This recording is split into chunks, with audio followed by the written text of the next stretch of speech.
नमस्कार मित्रांनो, तुमच्यासाठी जबरदस्त जॉब वॅकन्सी घेऊन आलेलो आहे। केंद्र सरकारमार्फत परमनंट जॉब वॅकन्सी निघालेली आहे। पगार तुम्हाला या ठिकाणी 35,400 ते 1,12,400 रुपयाच्या दरम्यान पोस्ट वाईज दिला जाणार आहे। तुम्ही महिला असाल पुरुष असाल दोघं या ठिकाणी अर्ज करू शकता। एकूण या ठिकाणी 968 जागांची वॅकन्सी आहे। अर्ज करण्याची शेवटची तारीख 18/4/2024 या ठिकाणी आहे। अधिक माहिती जी आहे मित्रांनो, या ठिकाणी कुठल्या कुठल्या पदांसाठी वॅकन्सी आहे, तुम्हाला अर्ज कशा प्रकारे करायचे आहेत, शैक्षणिक अर्थ काय लागणार आहे, वयमर्यादा काय लागणार आहे, सर्व माहिती डिटेलमध्ये आपण आजच्या व्हिडिओमध्ये बघणार आहोत। तर व्हिडिओ शेवटपर्यंत नक्कीच बघा। त्याचबरोबर मित्रांनो, आपण जर आपल्या रॉयल कॉर्नर यूट्यूब चॅनलवरती जर नवीन असाल तर आपल्या रॉयल कॉर्नर यूट्यूब चॅनलला सबस्क्राईब करावं, बेल आयकॉन दाबायला विसरू नका। असेच नोकरी संदर्भातील नवीन नवीन अपडेट्स आपल्याला मिळत राहण्यासाठी। तर सुरू करूया मित्रांनो आजचा व्हिडिओ। तर मित्रांनो, आपण आलेलो आहे SSC म्हणजे स्टाफ सिलेक्शन कमिशन यांच्यामार्फत जॉब ऑप्शन नोटिफिकेशन निघालेलं आहे वॅकन्सीच्या संदर्भामध्ये। त्यावरती आपण आलेलो आहे। तर स्टेप बाय स्टेप सर्व माहिती आपण या ठिकाणी बघणार आहोत। तर या ठिकाणी अर्ज जे आहेत 28/3/2024 पासून सुरू झालेले आहेत आणि 18/4/2024 पर्यंत तुम्ही या ठिकाणी ऑनलाईन पद्धतीने अर्ज जे आहेत करू शकता। तर या ठिकाणी सगळ्यात पहिली जी वॅकन्सी आहे बॉर्डर रोड ऑर्गनायझेशनसाठी या ठिकाणी निघालेली आहे। ज्युनियर इंजिनियर या पदासाठी ही वॅकन्सी आहे। डिग्री तुमच्याकडे असेल सिव्हिल इंजिनिअरिंगमध्ये तर या पदासाठी तुम्ही अर्ज करू शकता। 30 वर्षापर्यंतची वयमर्यादा या पदासाठी आहे। त्यानंतर JEE आणि M साठी देखील या ठिकाणी पुढची वॅकन्सी आहे। डिग्री तुमच्याकडे असेल इलेक्ट्रिकल आणि मेडिकल इंजिनिअरिंगमध्ये, मेकॅनिकल इंजिनिअरिंगमध्ये तर या पदासाठी तुम्ही अर्ज करू शकता। 3 वर्षाचा डिप्लोमा झालेला असेल इलेक्ट्रिकल ऑटोमोबाईल मेकॅनिक इंजिनिअरिंगमध्ये तरी देखील तुम्ही या ठिकाणी अर्ज करू शकता। त्यानंतर ब्रह्मपुत्रा बोर्ड मिनिस्ट्री ऑफ जलशक्तीसाठी या ठिकाणी ज्युनियर इंजिनियरची वॅकन्सी आहे। 3 वर्षाचा डिप्लोमा झालेला असेल सिव्हिल इंजिनिअरिंगमध्ये तर या पदासाठी तुम्ही अर्ज करू शकता। 30 वर्षापर्यंतची वयमर्यादा या ठिकाणी आहे। त्यानंतर सेंट्रल वॉटर कन्झम्पशनसाठी या ठिकाणी JEEच्या या ठिकाणी मेकॅनिकसाठी या ठिकाणी वॅकन्सी आहे। बॅचलर डिग्री तुमच्याकडे असेल किंवा डिप्लोमा तुमचा झालेला असेल मेकॅनिकल इंजिनिअरिंगमध्ये तर या पदासाठी तुम्ही अर्ज करू शकता। त्यानंतर ज्युनियर इंजिनियर सिव्हिलसाठी देखील या ठिकाणी वॅकन्सी आहे। बॅचलर डिग्री तुमची झालेली असेल किंवा डिप्लोमा झालेला असेल सिव्हिल इंजिनिअरिंगमध्ये तर या पदासाठी तुम्ही अर्ज करू शकता। दोन्ही पदांसाठी 3 वर्षापर्यंतची वयमर्यादा या ठिकाणी आहे।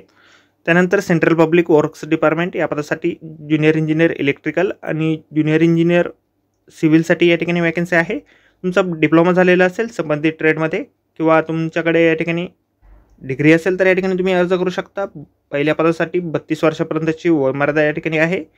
दुसऱ्या पदासाठी 30 वर्षापर्यंतची वयमर्यादा तुम्हाला या ठिकाणी आहे। त्यानंतर मिनिस्ट्री ऑफ डिफेन्ससाठी या ठिकाणी ज्युनियर इंजिनियर मेकॅनिकसाठी आणि ज्युनियर इंजिनियर इलेक्ट्रिकलसाठी या ठिकाणी वॅकन्सीज आहे। डिग्री तुमच्याकडे असेल मेकॅनिकल किंवा इलेक्ट्रिकल इंजिनिअरिंगची किंवा डिप्लोमा झालेला असेल 3 वर्षापर्यंतचा तर या ठिकाणी तुम्ही अर्ज करू शकता।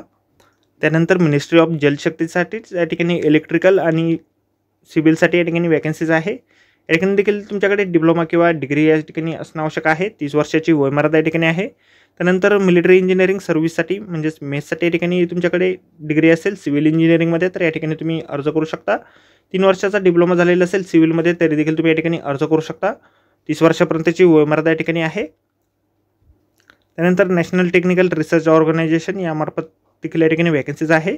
ज्युनियर इंजिनियर सिव्हिलसाठी या ठिकाणी तुमचा डिप्लोमा झालेला असेल सिव्हिल इंजिनिअरिंगमध्ये 30 वर्षापर्यंतची वयमर्यादा तुम्हाला या ठिकाणी देण्यात आलेली आहे। वॅकन्सीज कुठल्या कुठल्या विभागासाठी किती आहेत आपण स्क्रीनवरती बघू शकता। BROसाठी या ठिकाणी 438 वॅकन्सी सगळ्यात जास्त या ठिकाणी असणार आहेत। इतर डिपार्टमेंटच्या देखील आपण स्क्रीनवरती बघू शकता। तुम्ही जर रिझर्व्ह कॅटेगरीतून येत असाल तर या ठिकाणी तुम्हाला एज रिलॅक्सेशन देखील दिलं जाणार आहे। SC/ST साठी 5 वर्षाचं, OBCसाठी 3 वर्षाचं, PWD आणि रिझर्व्हसाठी 10 वर्षापर्यंत, PWD OBCसाठी 13 वर्षे, PWD SC/ST साठी 15 वर्षापर्यंत, एक्स सर्व्हिसमॅनसाठी देखील या ठिकाणी 3 वर्षाची सवलत या ठिकाणी असणार आहे। डिफेन्स पर्सनसाठी देखील या ठिकाणी 3 वर्षाची सवलत या ठिकाणी आहे। या ठिकाणी सिलेक्शन जे आहे तुमचं कॉम्प्युटर बेस्ड एक्झामच्या माध्यमातून या ठिकाणी केलं जाणार आहे। 2 स्टेपमध्ये एक्झाम जी आहे तुमच्या ठिकाणी घेतली जाणार आहे। वेतन जे आहे तुम्हाला या ठिकाणी 35,400 ते 1,12,400 रुपयाच्या दरम्यान 7व्या वेतन आयोगानुसार या ठिकाणी दिलं जाणार आहे। ग्रुप बीची वॅकन्सीज या ठिकाणी ह्या असणार आहेत। तर मित्रांनो, आजच्या व्हिडिओमध्ये एवढाच। व्हिडिओ जर आवडला असेल तर व्हिडिओला लाईक आणि शेअर नक्कीच करा। आपल्या रॉयल कॉर्नर यूट्यूब चॅनलला जर अद्याप आपण सबस्क्राईब केलं नसेल तर आपल्या चॅनलला सबस्क्राईब करा। अशाच नोकरी संदर्भातील नवीन नवीन अपडेट आपल्याला मिळत राहण्यासाठी अर्ज करण्याअगोदर एक वेळ संपूर्ण जाहिरात व्यवस्थितपणे वाचा, त्यानंतरच या ठिकाणी अर्ज करा। जाहिरातीची लिंक आपल्याला व्हिडिओच्या डिस्क्रिप्शनमध्ये दिलेली आहे। त्याचबरोबर ऑनलाईन अर्ज करण्याची लिंक देखील आपल्याला व्हिडिओच्या डिस्क्रिप्शनमध्ये दिलेली आहे। तर भेटूया मित्रांनो नोकरी संदर्भातील अशाच पुढच्या व्हिडिओमध्ये। धन्यवाद मित्रांनो।